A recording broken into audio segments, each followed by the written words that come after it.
Bizga bir bemor kelyapti, beli og'rib, shikoyati oyoqlardagi kuchli og'riq va belda tutib turolmasdan qattiq og'riq bilan kelyapti. Bizgacha ko'p joyga ko'ringan. Biz ko'ryapmiz, belini MRT qilib ko'rganimizda bizda aniqlanyapti, ikkita grija aniqlanyapti. Mana bu yerda ikkita grija. Bu 5-bel umurtqasi, bu 4-bel umurtqasi. 5-bel umurtqasi bilan dumg'azani birinchisini orasida bitta grija. Bu grija millimetri 10 mm.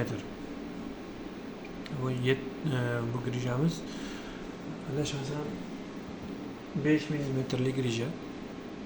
Va undan tashqari aniqlanib turgan narsa bu yerda ko'ryapsizlarmi? Yaxshilab qaranglar.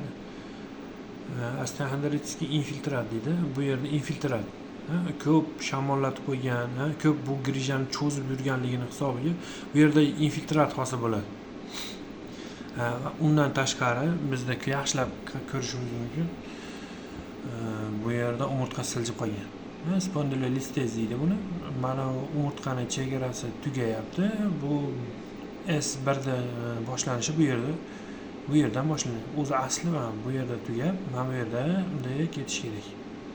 Bu joyi mana bu yerdan bunday ketish kerak. Bu nima natijasida desak, bu shu grija kasalda cho'zib yurgan. Ana boraman, mana boraman davolanishga deb juda ko'p cho'zib yuborgan akamiz. Bu yerda yaxshilab ko'rishingiz mumkin.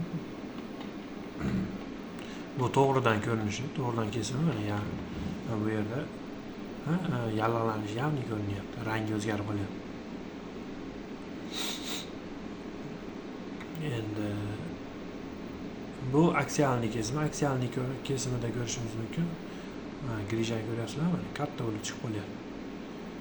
Shu hozir biz 10 mm degan grijamiz shu.